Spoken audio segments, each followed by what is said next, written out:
नमस्कार मित्रों, यह है पीएच नेटवर्क। मैं हूं प्रदीप हुंडू। आशा करता हूं कि आप सब ठीक होंगे, सुखी होंगे। ईश्वर से यही प्रार्थना पुनः कि आप स्वस्थ रहे, प्रसन्न रहे, दीर्घायु रहे। जब इस बार ब्राज़ील में ब्रिक्स का सम्मेलन हुआ था तो जो हमारे प्रधानमंत्री वो खाली ब्राज़ील ही नहीं गए, वो गाना, ट्रिनिडाड एंड टबैगो, अर्जेंटीना, नामीबिया वगैरह देशों में गए। तो यहाँ पर हमारे जो भारत के विपक्ष के लोग हैं उन्होंने कहा कि मोदी ऐसे ऐसे छोटे देशों में जाते हैं जहाँ 10,000 की आबादी है। भगवंत मान ने कहा कि वो वहाँ पर डपोरियम सपोरियम ऐसा ढूंढने गए हैं नामीबिया में। और जयराम रमेश ने कहा कि ये अच्छा पिकनिक स्पॉट गए हैं और हमें जब वो भारत आ रहे हैं तो हमें उनको वेलकम करना चाहिए। कुल मिलाकर उनका यही मकसद था कि हम प्रधानमंत्री मोदी की जो उन्होंने टूर किया 5 देशों का, उसका मजाक उड़ाए। लेकिन एक चीज़ इनकी समझ में नहीं आता है, जब भी कोई राष्ट्र अध्यक्ष जैसे हमारे प्रधानमंत्री हैं वो कई जाना होता है तो वो आसपास के देशों में भी जाते हैं, जैसे कि उनका जो पूरा जो विजिट है उसका ज़्यादा से ज़्यादा फ़ायदा उठाया जाए। वो पहले मैं बताऊं आपको कि वो गए गाना।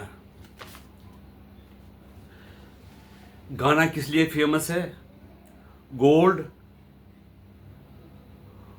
कोको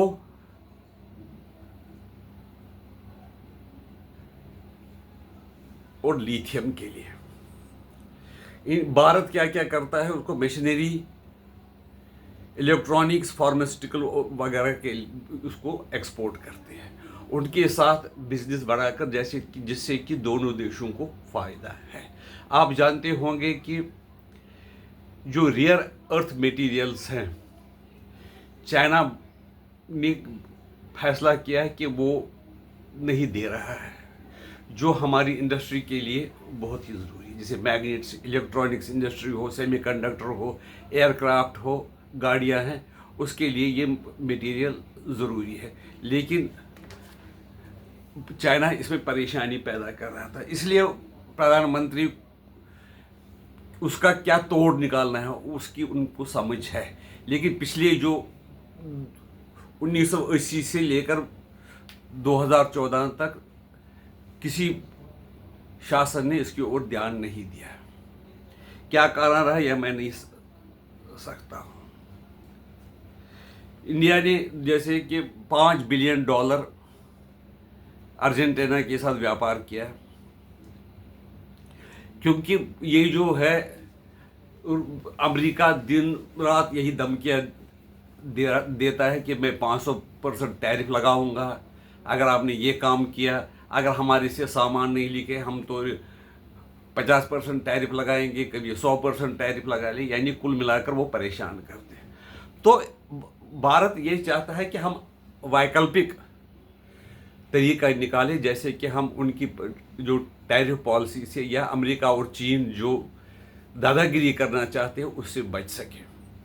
अर्जेंटीना के साथ 5 बिलियन का कारोबार हिंदुस्तान का होता है। भारत क्या करता है? पेट्रोलियम खरीदता है, ड्रग्स बेचता है, फैब्रिक्स वगैरह, 2 व्हीलर्स अर्जेंटीना को बेचता है। और अर्जेंटीना से sunflower oil, soybean, finished leather और कोई भी सीरियल्स पल्सेस खरीदता है, क्योंकि यहाँ पर जितनी हमारी ज़रूरत सीरियल पल्सेस और बाकी चीज़ों की है, जैसे कि ये जो है लेदर वगैरह की जो कमी है, सनफ्लावर ऑयल की वो कमी है। और हम ये चाहते हैं कि हम उनके साथ भी long term treatment, long term कारोबार बढ़ाए। एक और देश है साउथ अफ्रीका, जिनके साथ हाल ही में हमने ये किया था, अपना MOU साइन किया था कि हम क्या करेंगे कि हम आपके देश में सबमरीन बनाएंगे, जिससे कि हमें भी लाभ होगा और आपको भी लाभ होगा। ब्राज़ील भी एक दुनिया की बड़ी शक्ति है। उनका जो एयरक्राफ्ट है वो यहाँ पर वैसे अभी तक ये चला है कि जो एयरबस और बोइंग का ज़्यादातर दबदबा रहा है। उस दबदबे को ख़त्म करने के लिए अर्जेंटीना के बड़े जो उनके नेता थे, बड़े दूरदर्शक थे, उनको फ्यूचर की समझ थी, तो उन्होंने ऐसे सेगमेंट में हाथ डाला। एम्ब्रॉयर जो एविएशन कंपनी बनाई, जो कि लेकिन जो क्योंकि वो उसमें से छोटे छोटे जो जहाज़ जिसमें 50 सवारी, 100 सवारी, 30 सवारी ले जा सके, हमें भी अपने जो शहरों में, छोटे छोटे शहरों में एक दूसरे के साथ कनेक्ट करने के लिए कई ऐसे शहर हैं जहाँ पर हम बड़े प्लेनों का इस्तेमाल नहीं कर सकते हैं। तो हम वहाँ से ये एयरक्राफ्ट लेंगे और वहाँ पर कई देशों में तो इन्होंने यहाँ पर जो धीरे धीरे उन्होंने फैसला किया कि हम आपसे एयरक्राफ्ट खरीदेंगे और मिलिट्री एयरक्राफ्ट वो अच्छा बना लेते हैं। तो हमने कहा कि आप तो हमें मिलिट्री एयरक्राफ्ट बेचोगे, लेकिन इसके बदले हम क्या बेचेंगे? हम भी चाहते हैं कि हमारे कोई सामान आप खरीद लो। तो उन्होंने, ब्राज़ील ने इंटरेस्ट किया कि जो तेजस MK1 है उस पर दिलचस्पी दिखाई, और बार्टर सिस्टम के हिसाब से तेजस, ये ब्राज़ील और इंडिया ये एयरक्राफ्ट आपस में इधर उधर करेंगे। दूसरी एक कंट्री वो गए थे ट्रिनिडाड टोबैगो। वहाँ पर भी हमारे जो इंडियन ऑरिजिन के हिंदू, ये इंडियन डिसेंट के लोग हैं, वो बहुत रहते हैं। उनके साथ हम कारोबार कर सकते हैं और हमारी जो पेट्रोलियम प्रोडक्ट्स की ज़रूरत है वो बढ़ती जाएगी। जो ये दो कंट्रीज़ हैं, तो वहाँ पर हम यहाँ की इंडिया की कंपनियाँ निवेश कर सकती है और ज़्यादा से ज़्यादा वहाँ पर एक्सप्लॉइट कर सकती है वहाँ का जो पेट्रोलियम गैस वगैरह है, जिसकी खपत भारत में होगी और भारत को लाभ होगा। और ये ऐसी कंट्रीज़ है जो बिल्कुल पीसफुल है, इंफ्रास्ट्रक्चर अच्छा है और लोग भी शांत हैं, और हम उनको समझ भी सकते हैं कि वो इंडियन डिसेंट के हैं, मेजॉरिटी के वहाँ पे लोग।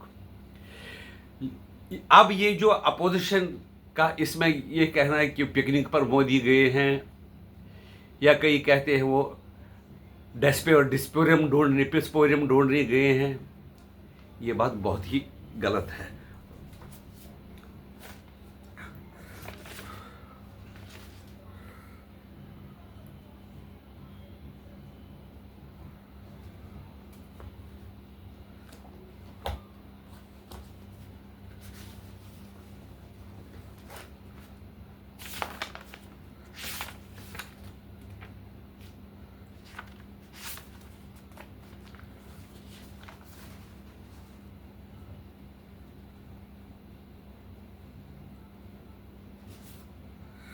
ये चीज़ और भी कई जो रेयर अर्थ मटेरियल्स हमें लिथियम और दूसरे रेयर अर्थ मटेरियल हम वहाँ से ले सकते हैं। इस वक्त तो इसका दबदबा चाइना के पास है। चाइना के पास जो कैपेसिटी है 90% वो रेयर अर्थ मटेरियल का उनके पास स्टॉक है, और वो दूसरे देशों को तंग करते हैं, हम भारत को भी तंग करते हैं।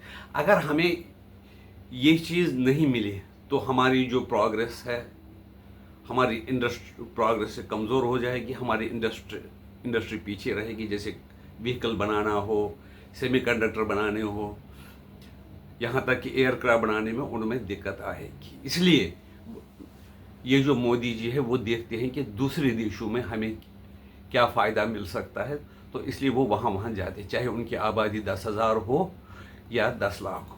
वैसे मैं ये बताऊं, जो उन्होंने कहा था कि नामीबिया में आबादी 10,000 है, बान मान साहब ने, वो गलत है। वहाँ की आबादी तकरीबन 40 लाख लोग हैं, चाहे लोग कम हो या ज़्यादा हो। तो जहाँ पर हमारे पास फ़ायदा मिलेगा म्यूचुअल, ये भारत ही एक अकेला देश है जो म्यूचुअल इंटरेस्ट की बात करता है।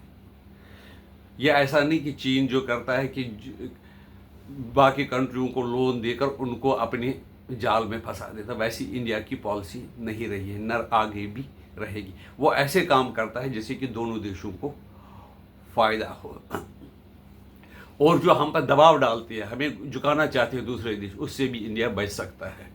आपकी राय इसके बारे में क्या है, हमें बता दीजिए। आपसे निवेदन है कि हमारे चैनल को सब्सक्राइब कीजिए और वीडियो को लाइक कीजिए। नमस्कार।